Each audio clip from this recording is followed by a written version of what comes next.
Hello to members. Thank you for joining the webinar today. We've got a special guest panel. My name is Roger Malik. As you know, I'm the head of client services and your host for your normal webinars. Now, today we actually chose a topic called Light at the End of the Tunnel, and we will talk about it in a moment. But before that, I want to introduce two new people to today's webinar, although they're not new as such, but you probably haven't heard from them for a while. First up, joining me today is our Senior Account Manager, Edward Allen. Edward, welcome to this webinar. How are you today?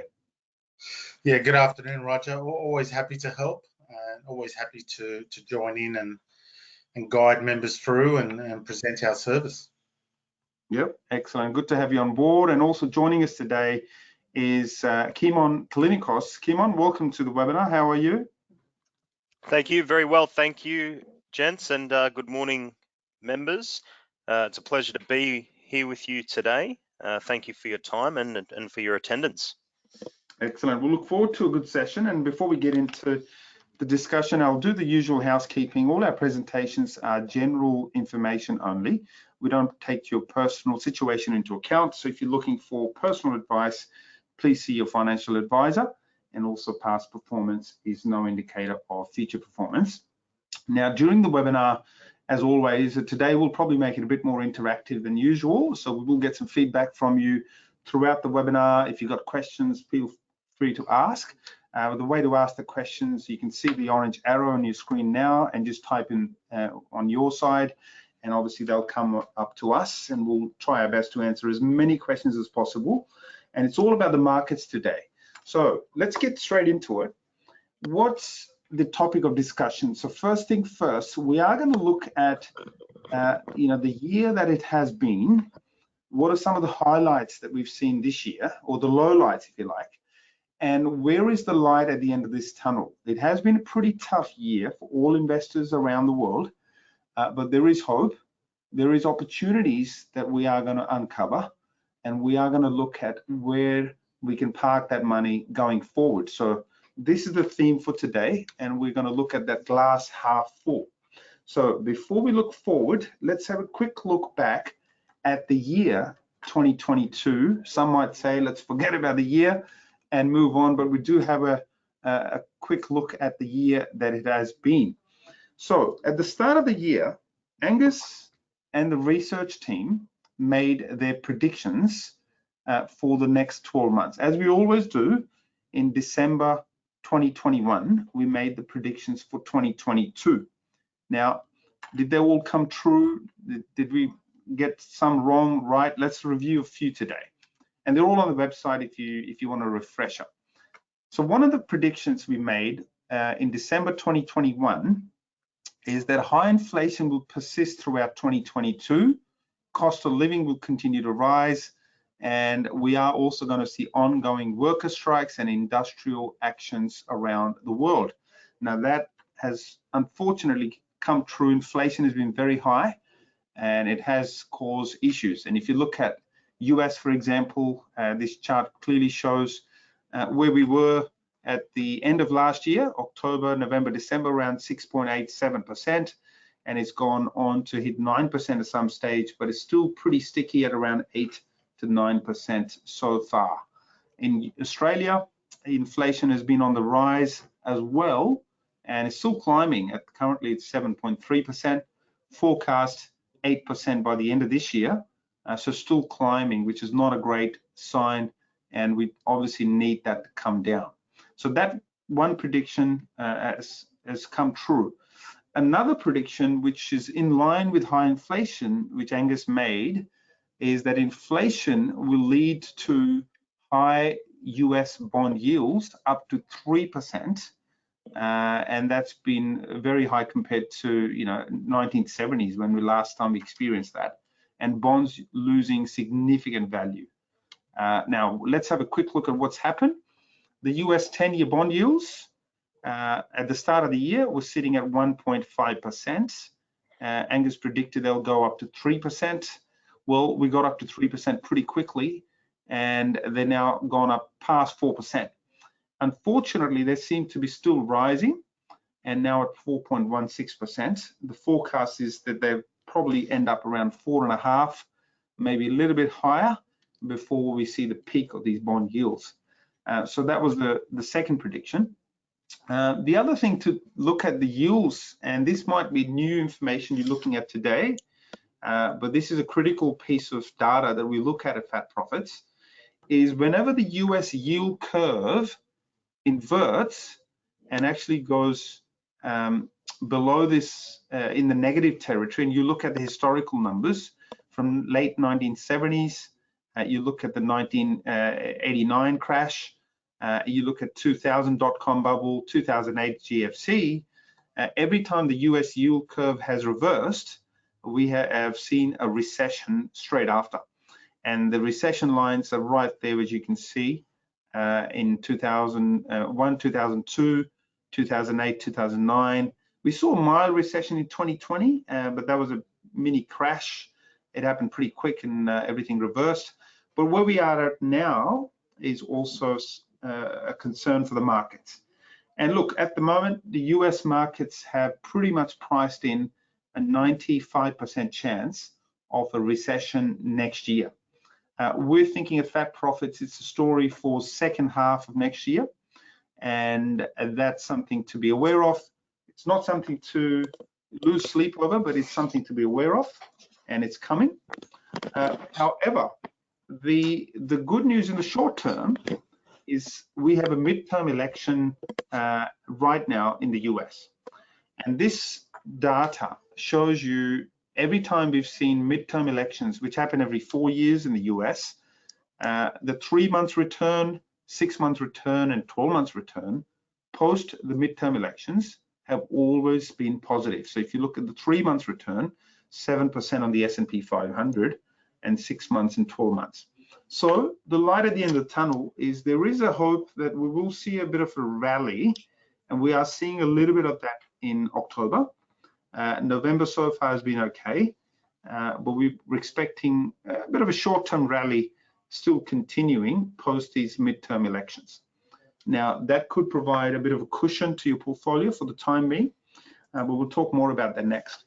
Now, Ed, over to you. The next prediction was more about the US markets versus the rest of the world. Yeah, obviously it's a tale of two halves for world equities. Obviously, if the US sneezes, Australia coughs. That's how it's always been. The world's largest stock market, the US accounts for around 54% of total world market cap. So they've had a rare year. This is what we predicted. The US will have a rare year whereby it underperforms compared to the rest of the world. So in line with Australia, for instance, we are ahead of the US this year. The S&P 500 trades within a sideways range throughout the year, incurring a 15% correction. Now, that figure is pretty close. So we're pretty much on the park there, and we're managing to close. We're going to manage to close out. That's our prediction, around 5,000, as global growth remains strong in 2022. So at this stage, we're slightly under. As you can see, equities perform better outside the US. That is the case, and in other countries, regions within the UK, Japan, Australia and Europe all do relatively well, better starting from a lower valuation base. So look, the fact is we haven't had a great year. We knew volatility was going to be here this year. We don't have a crystal ball, but it is a bit of a mixed bag. Some economies are holding up better, like Australia. We have our resource sector, our mining sector, which is our cornerstone. And that's why we're going to come out of this much better than the US. So the S&P 500 is down 20% year to date. So we're under there, and the volatility obviously continues. So you can clearly see there on the charts, the underlying resistance, we've broken through that. So we're in green territory at the moment. and we've tested the upside and it's come back down again. So it's at a critical level at the moment. The next quarter will be critical, and we'll start to see the effects of these higher interest rate hikes going into 2023. Yep, very good, Ed. Thank you. I'll take a couple of quick questions here. I think it's Alan Thompson has just asked us about bear market rallies. Are we expecting a bear market rally at the moment? Look, Alan, it's pretty obvious when you see a volatile market, which is a bear market, which we're in now, and this is the S&P 500, you will see a number of bear market rallies. So you can see here, I'll just point the arrow there, you can see that we saw a mini rally there. We've seen a lot of these 10, 15% rallies in between. One of them was quite a big one in August, and you saw a 15% rally in the S&P, back down, and now we're seeing another one. So yes, you are going to see a few of those. The markets never go up or down in a straight line. There will always be some bounces. However, we expect the volatility to continue. And look, another question came in from Edwin saying, do you believe the US markets are currently priced in a coming recession? And if not, why not? Well, Ed, look, the US markets have priced in a big chance of a recession next year, no doubt about that. However, yes, the next thing that the markets are now looking for is an earnings downgrade, which this earnings season currently in the US, over 70% of the companies which have reported earnings have beaten estimates. So at the moment, it hasn't happened yet. However, that's a story, as Angus said, story for the first quarter of next year or second quarter of next year, when we're really going to see downgrade earnings, and then that'll factor in potential further drop in the market. So have we seen the worst of the market? Well, we've seen a big chunk taken off. Is there more to come? In our view, yes. So we are going to talk about the plans going forward in a moment, but this is where we stand in terms of the S&P 500. Now let's move on to the next prediction we made at the start of the year, which was around oil. So Kimon, over to you. Yeah, so regarding oil, there have been quite a number of, as you can see, ESG issues, political changes, and a continued increase in climate change awareness, which has unveiled a lot of underinvestment in the global energy sector. Okay. Now, through this, through demand is quickly reverting back and reverting back to a level of normality. Okay. Now, moving forward, in the next slide, let's see. Yep.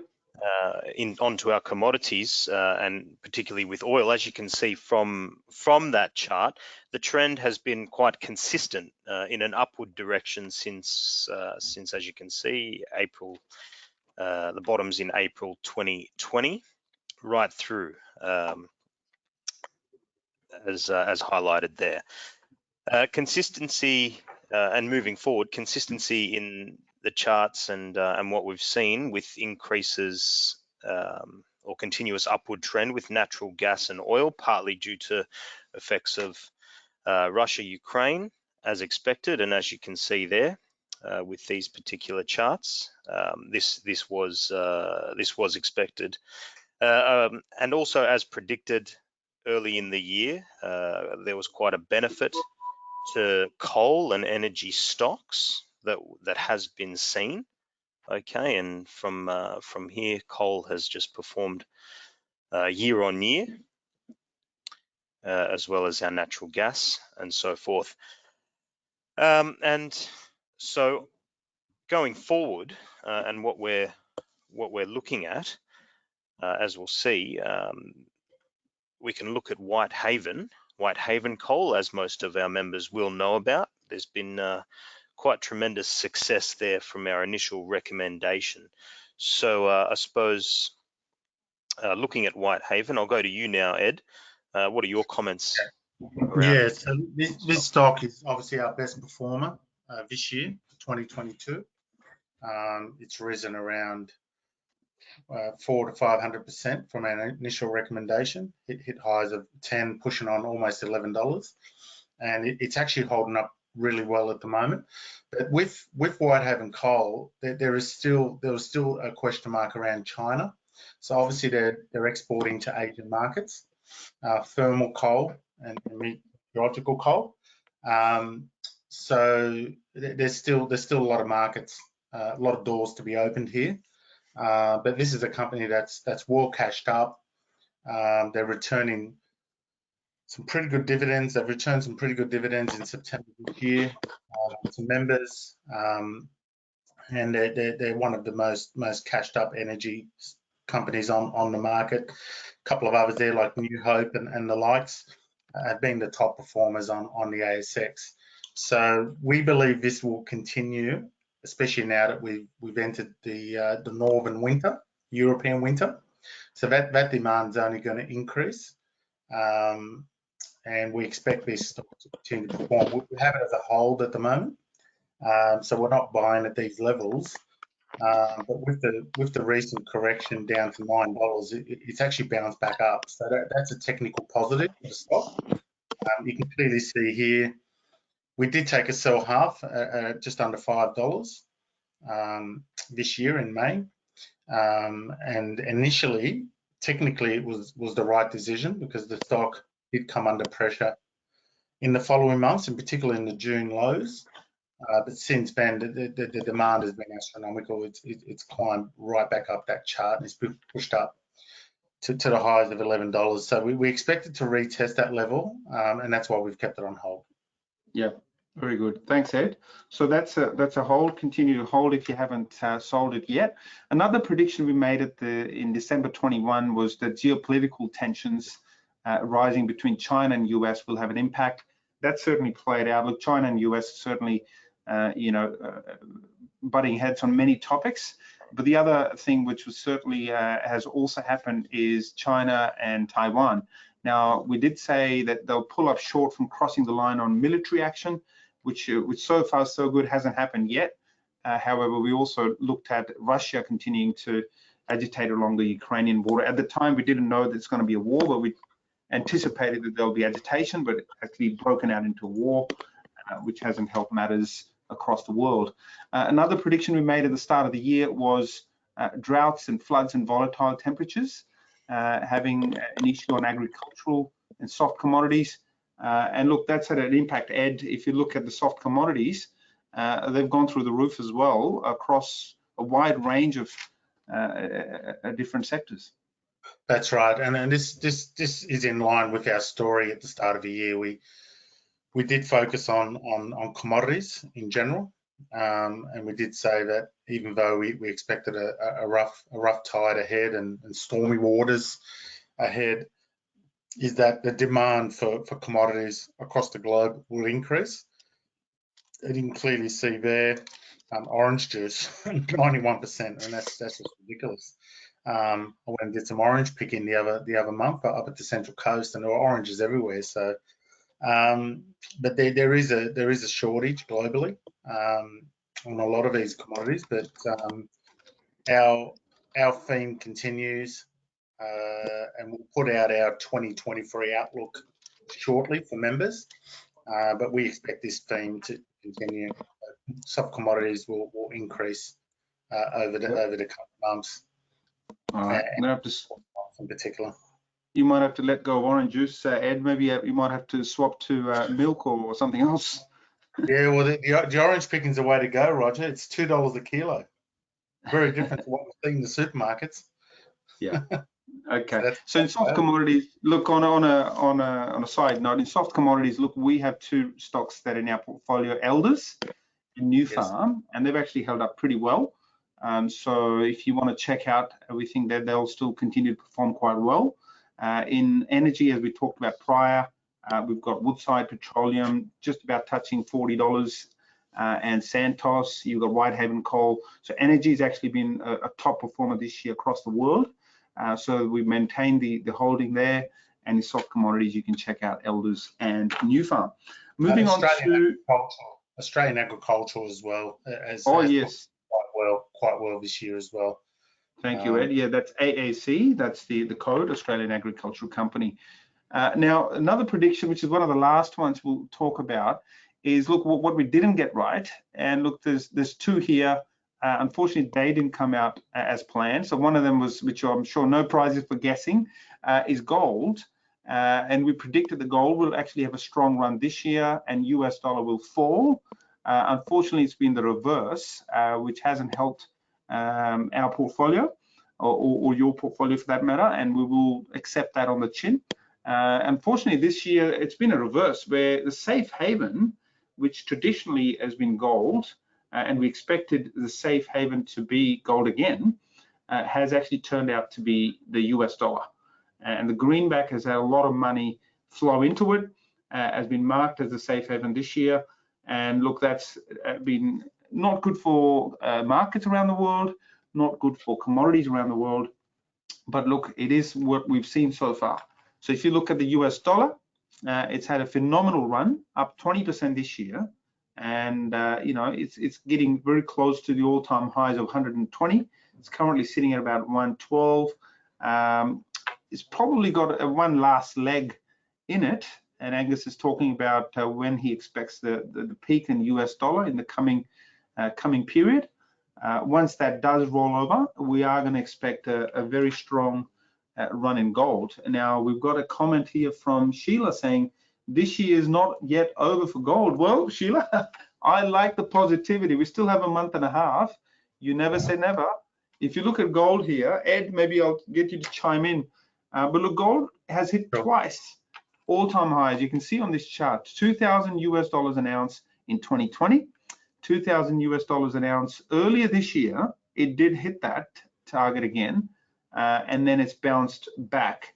Currently sitting at 1675. How do you see gold at the moment? And our team is anticipating a good run next year. Yeah, it's at critical levels. Stocks like Northern Star are really starting to break out to the upside. We've seen Gold Road, and there's many others, but there has been labor shortages, COVID-related issues. Evolution's highlighted that, and their share price has gone down. But when the US dollar recently retreated, Evolution was one of the best performers on the market. So these stocks have been oversold, and we're going to see some upside. Obviously, we'll put out a prediction later this year for 2023. But if you look at Northern Star, for instance, it appears technically it's ready for a breakout, and fundamentally as well, as we start to see some pressure on the US dollar. And some of these COVID-related issues, these labor issues, labor shortages, supply chain issues, are starting to improve, and we expect a much better quarterly result come February next year from most of these gold companies. So again, we don't want members to be overexposed to any one sector in the market. But if you do have some gold exposure, now is probably the time to have a serious look at this sector, as we are going to see some pretty big moves if this pattern continues, and if that the spot price goes up. The Australian dollar is still around 64.5 cents. So the thematic's ready to play out.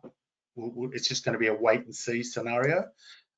But finally, for the patient gold bugs out there, you may see a move here potentially if this thematic continues at the moment. So there is light at the end of the tunnel here, Ed. I think you're right. You can clearly see the thing of our webinar today. So this sector fits right into that, because it appears technically and fundamentally as well that this sector could break out. But again, you don't want to be overexposed. Yeah, so Northern Star has bounced off its lows, $6.63, now past $9.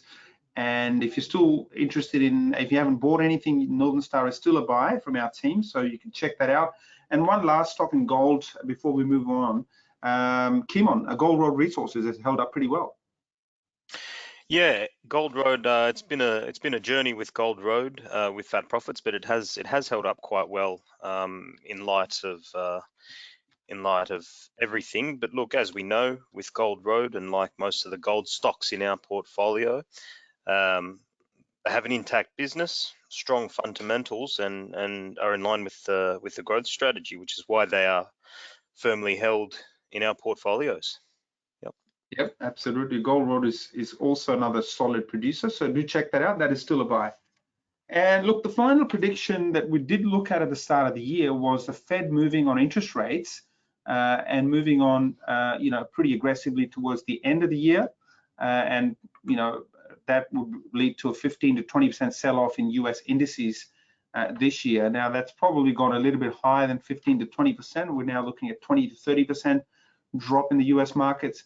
But I think the key for me was when that happens, as you can read there in the bottom part of the paragraph, is technology and expensive growth stocks lead the way on the downside. Financials, commodities, and energy hold up well, as do stock markets in other countries such as UK, Europe, Japan, and Australia. So look, this part is so true, and Angus and the research team have been talking about avoiding technology stocks and expensive growth stocks, and they've certainly been absolutely hammered this year. However, financials have been very strong. Commodities in pockets have been very good. Lithium, nickel, rare earths, iron ore has been holding up pretty well. And of course, energy has gone up 70, 80% this year and has lifted many super funds portfolios. So that was one of our predictions at the start of the year, has come true, but it's not over yet. So the elephant in the room still remains the Federal Reserve, or the central banks around the world. Unfortunately, they are still playing catch up to what they should have done is a lot sooner, and they've accepted the mistakes, but they're now trying to catch up to this rising inflation. We've had 4 straight 75 basis point hikes in the US, and now they're up to nearly 4% funds rate. Now this hawkish stance is still at play, and look, this is still not over yet. They're saying probably another 1 or 2 more rate hikes before they decide to pause and then wait.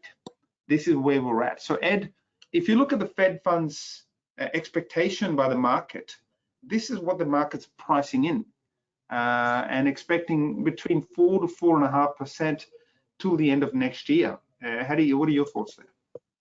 Yeah, so obviously this is a big theme in the market. Are the US going to go into recession? The sentiment is clearly yes. We went through that earlier with the yield curve.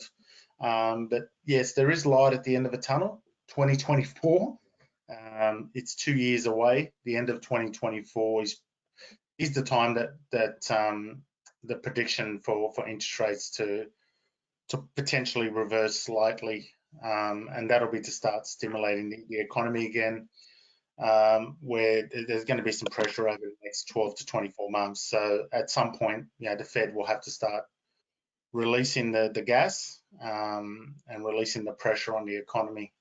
So that chart there, in our view, will potentially play out, but the next 6 to 12 months are critical. So a few more rate hikes up until March 2023, and then potentially a release of some relief, I guess, for the US economy in particular, and then eventually that'll flow on to our market as well. Okay. So yeah, wait and see approach. Okay, thank you, Ed. And look, the RBA, on the other hand, we know what they're doing. They've raised rates a bit slower now. The last 2 meetings been 0.25%. So they're going a little bit more dovish than the other central banks around the world. But the impact of rate hikes, look, that's been felt right across, and probably going to be more of a story for 2023. But you've seen the mortgage rates in the US now. The 30-year fixed mortgage rate is 7.25%.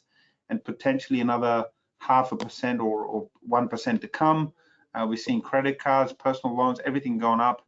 Used cars are now starting to come down. So the impacts are starting to be felt, but probably a while to go before that's finished. And look, the last couple of things I'll add here is these 2 statements from Goldman Sachs and Jerome Powell. Goldman Sachs says on these bear market bounces is until the economy either enters a clear recession or shows sustained signs of progress on inflation, the pressure for tighter financial conditions is unlikely to abate, and periods of relief are unlikely to be sustained.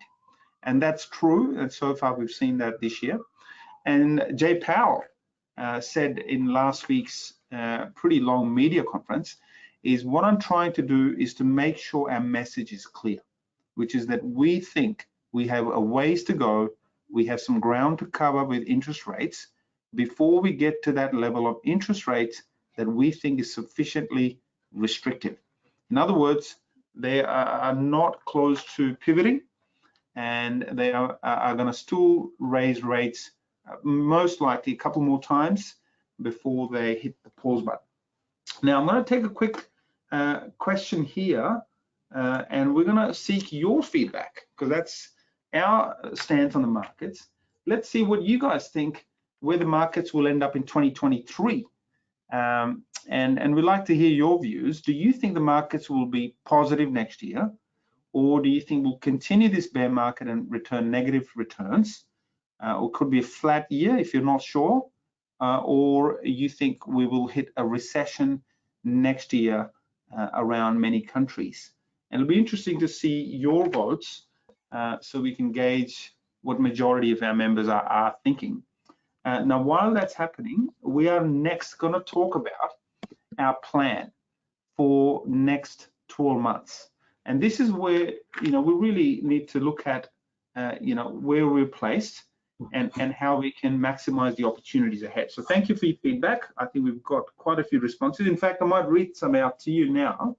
21% are saying positive, 15% are saying negative for next year, 36% say flat, and 27% are saying recession. So, quite a mixed response, I might say. So thank you nonetheless. We get the picture. Now let's look at the plan for next year, because, if you fail to plan, certainly plan to fail, the old saying. Now, we have a 4-point plan that we have put in place for us and for all of you that will help us navigate through this tough period and come out of the other side in a stronger position. So the first plan is stay defensive. So I'm going to pass it on to you, Kimon. What do we mean by stay defensive, and what does that mean? Yeah, thank you, Roger. Look, no truer words have been spoken. Fail to plan, you plan to fail. Now, the first step in the plan, of course, staying defensive, and this is something we've really continued to reiterate to our members in these volatile times. From one of Angus's recent dailies, he's identified that, as you can see, it is still too early to deploy cash, with SPX likely to remain under pressure and yet to form an important bottom. Okay, so ultimately, not making any decisions effectively straight away. Okay, working with what we have, and which does lead us to the next point. Which is the VIX, and you're right, Kimon. So the VIX, the volatility index, and as Angus pointed out, and I'll just go back quickly, it says, I can expect to see the benchmark VIX push up between 45 and 50 before we can have confidence that the lows are in. Now, for those of you who might not be aware, volatility index VIX, this is a good measure of fear and greed in the market and how the investors are feeling.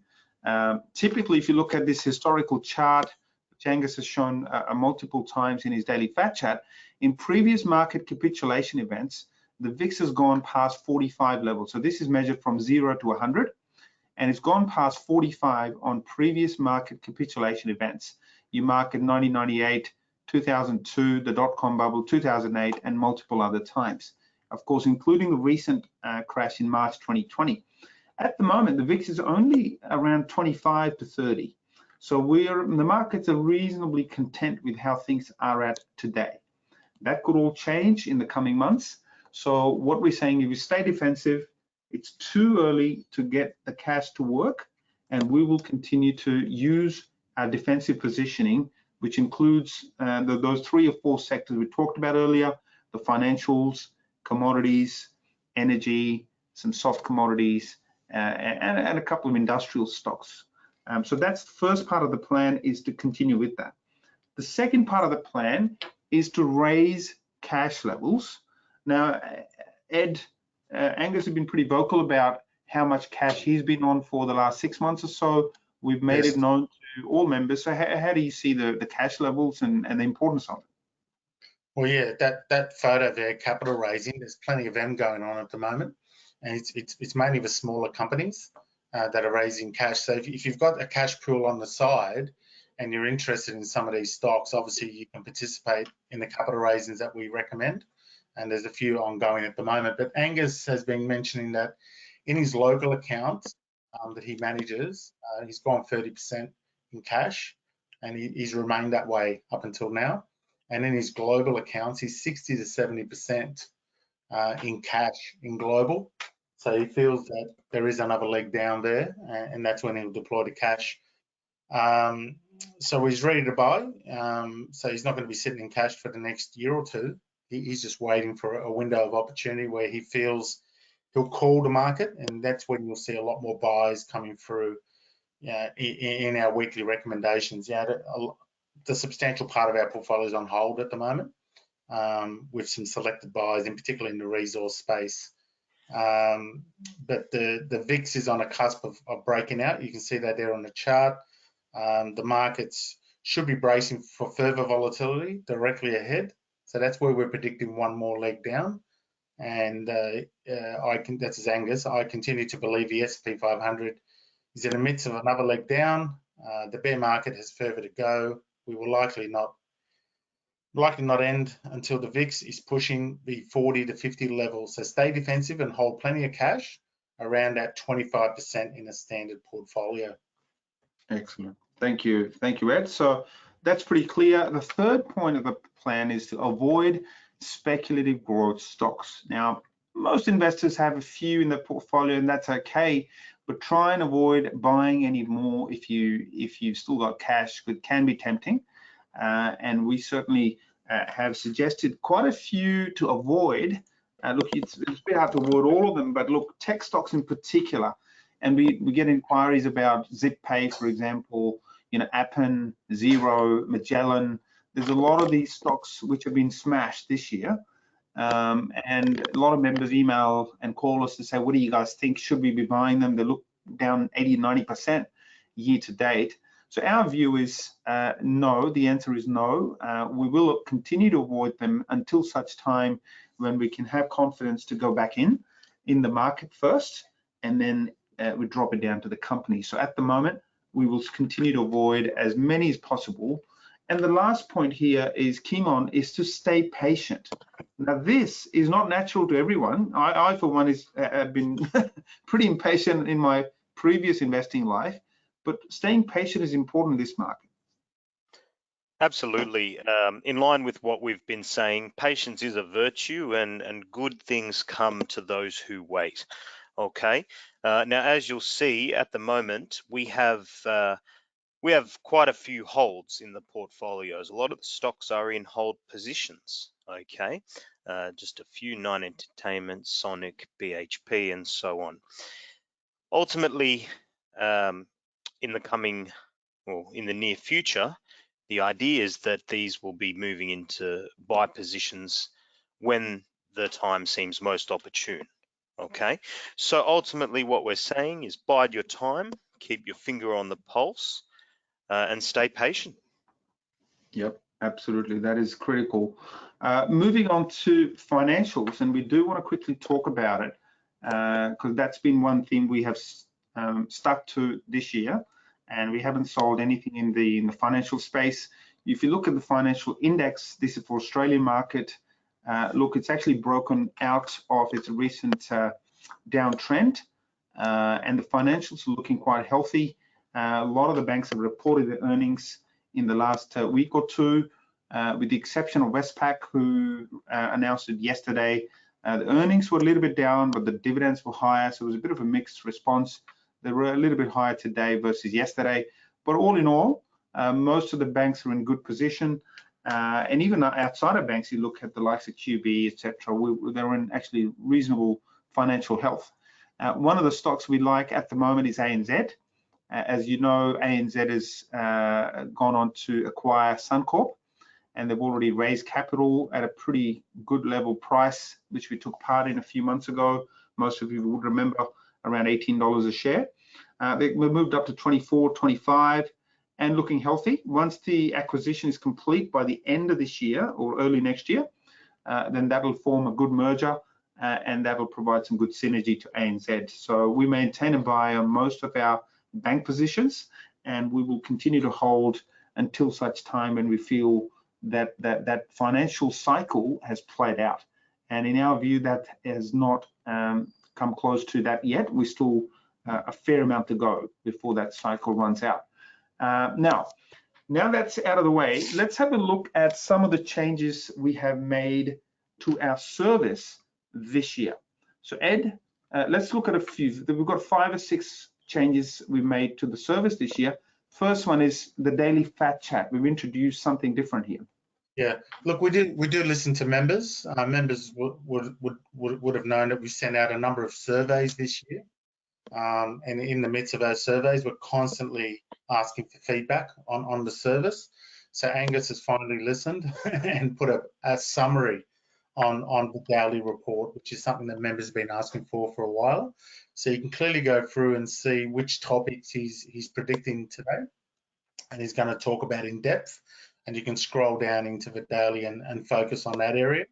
And in particular, down the bottom, the notable stocks, currencies, and indices that are mentioned. And you can clearly see it's quite in depth.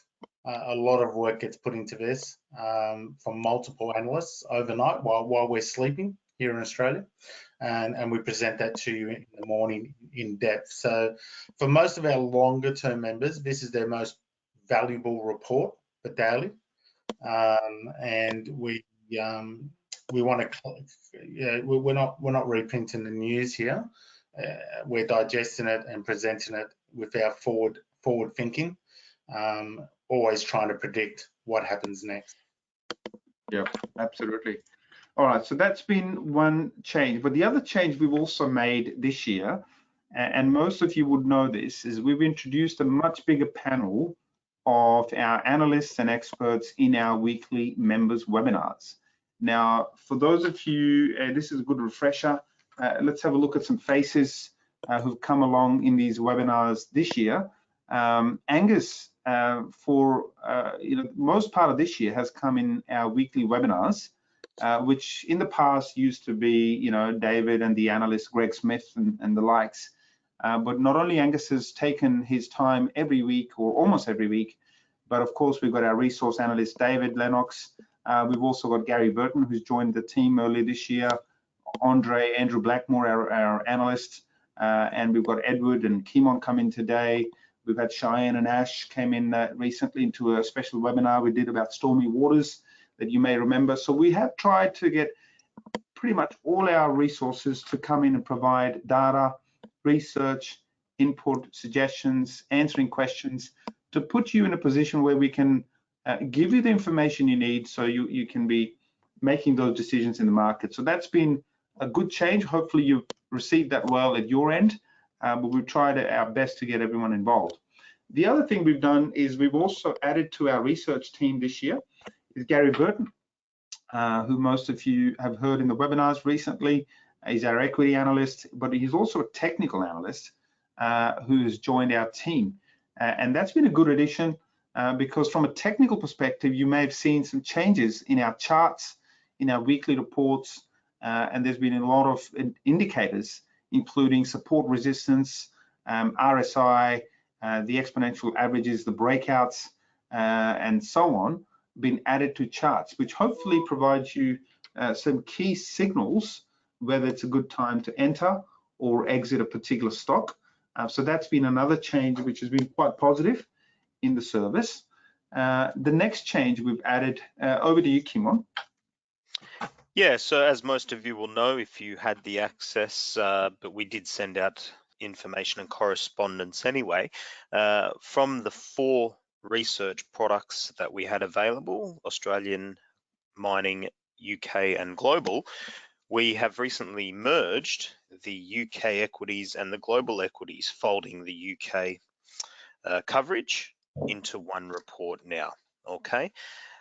With the goal of simplifying our research, of course, and simplifying the products for our members. And again, as Ed said before, catering to our members' needs and taking the feedback on board and looking to implement it where we can. It was a lot of work in the process, but we've executed that, and that's now been implemented. Yep, absolutely. So that's now simplified into one report.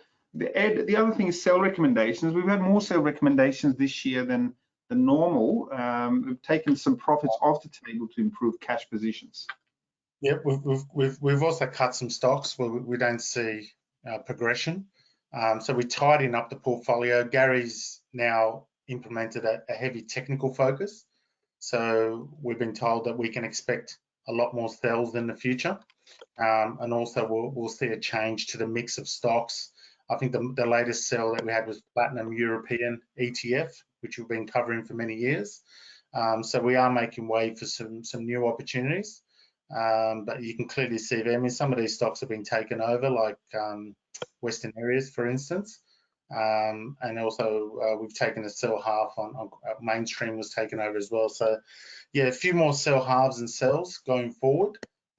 But we are always looking to tidy up the portfolio. We want to help members at the end of the day. Now, we don't get it always right, as you know, but a couple of those have been very timely, like China A shares. I think that's more than halved since we sold that particular ETF. So, and there's a couple of others there. So, yeah, so the hypothetical scenario at the end there, if you invested 10K, here's capital growth.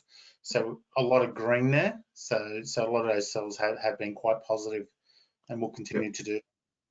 Sure, and that's improved the cash positions, I think, for a lot of members and also for our own portfolio. The other change we are about to do is introduce a new education workshop, and which we announced last week in the members webinar, where we're finalizing the details. And in the next couple of days, you are all going to receive an email from us.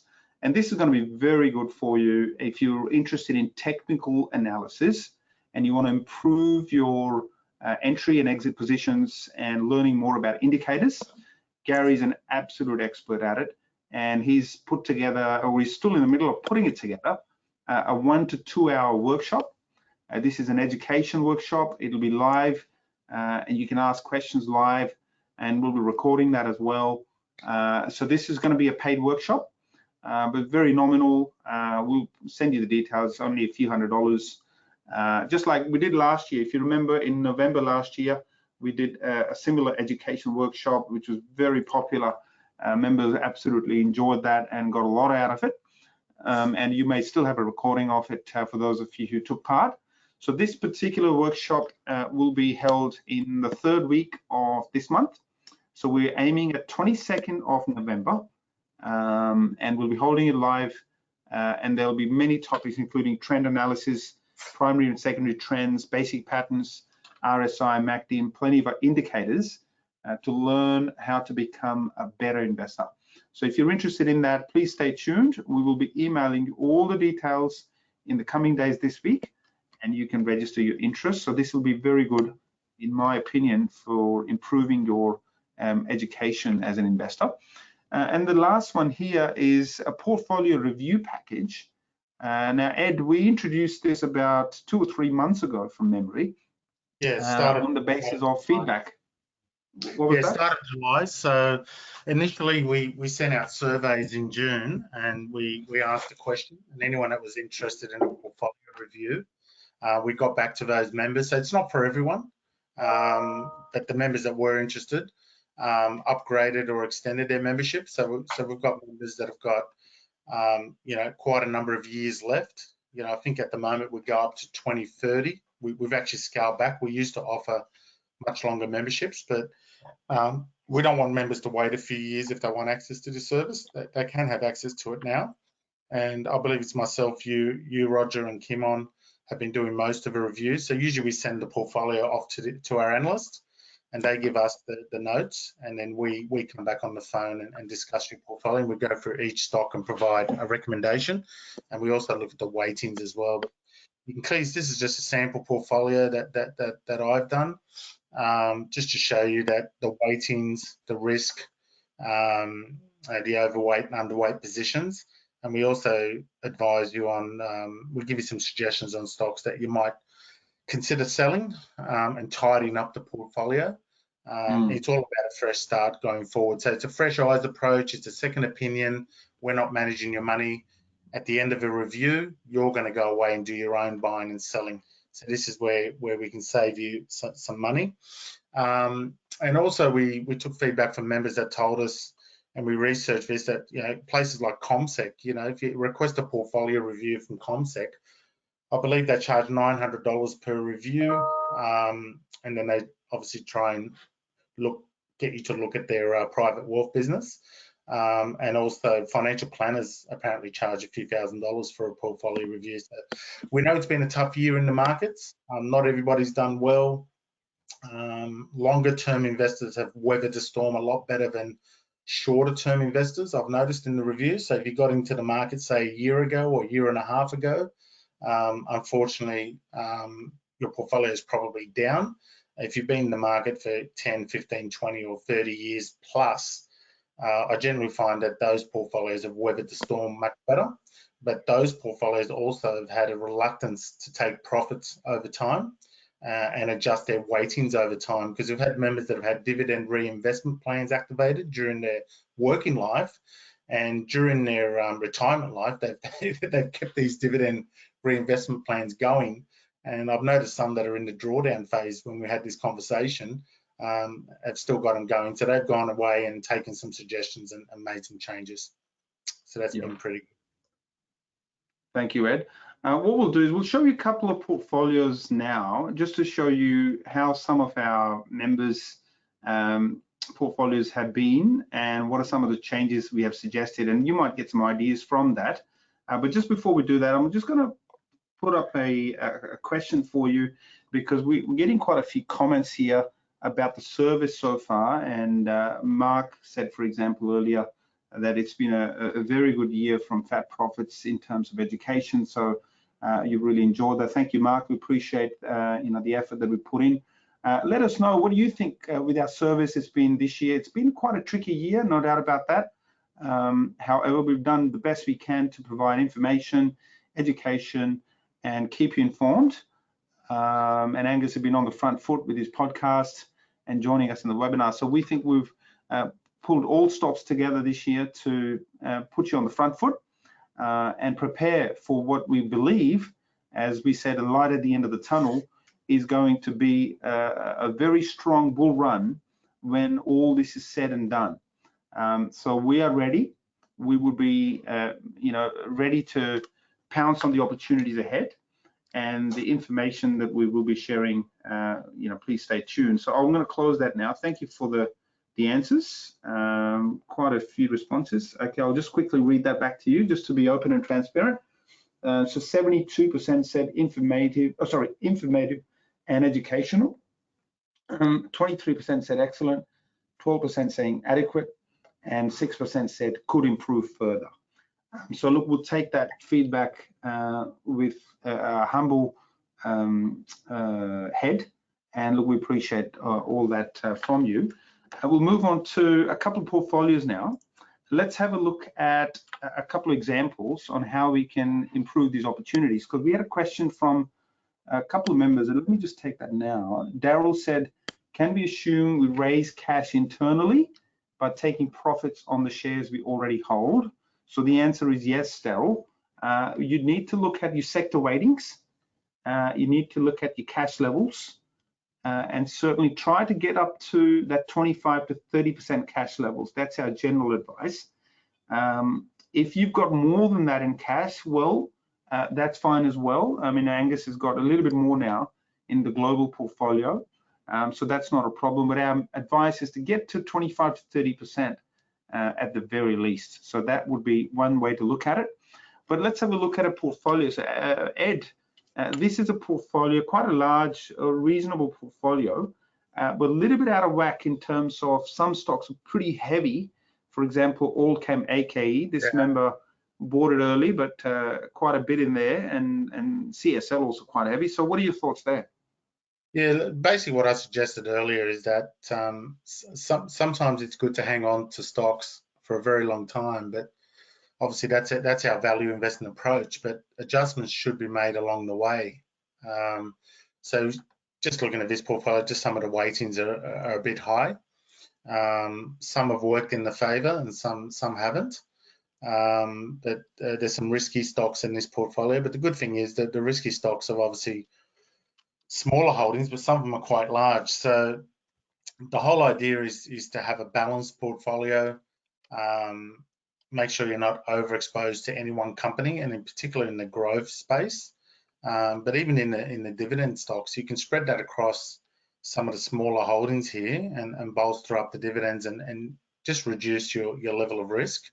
So this one here would have been quite in depth, but it's not a very balanced portfolio. So you can see down here, this member's done pretty well because one stock that's been smashed recently, EML Payments. He only had a very small holding in that stock. Yeah.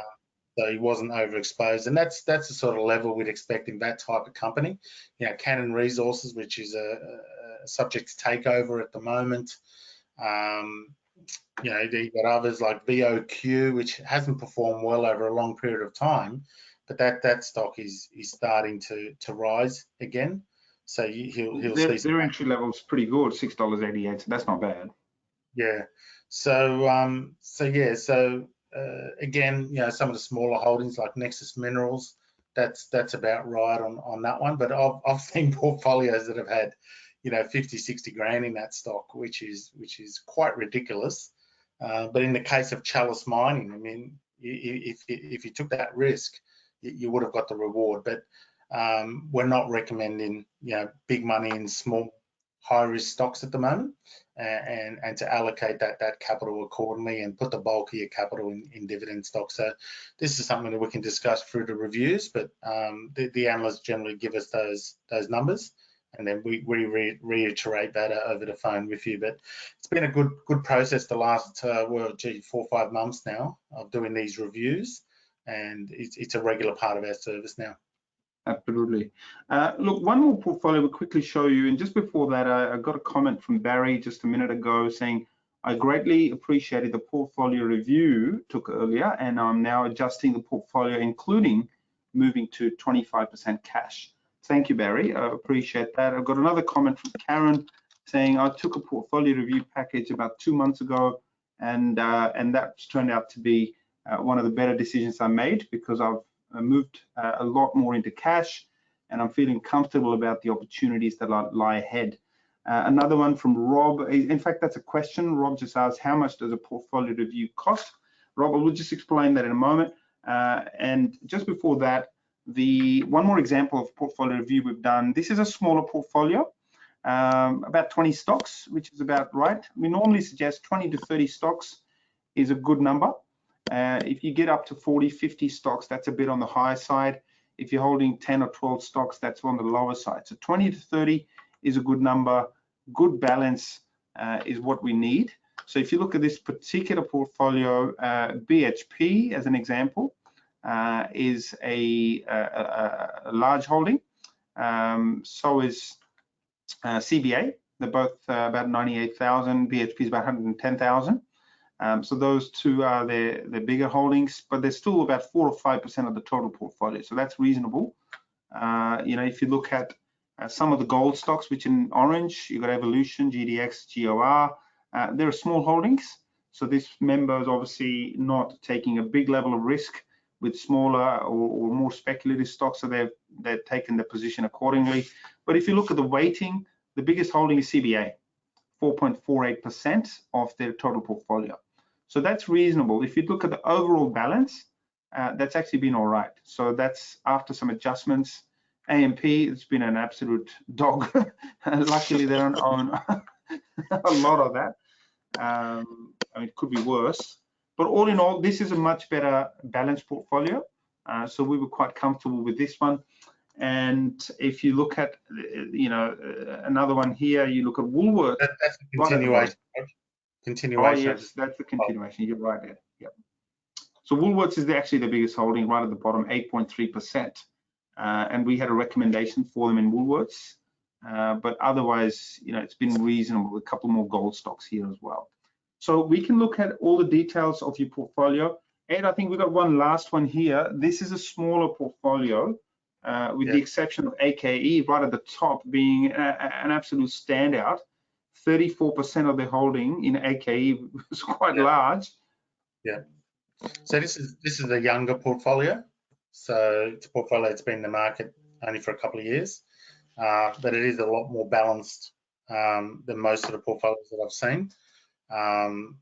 He's actually come out of it pretty well, but we have highlighted some changes there. But it is a mixture of larger and smaller companies.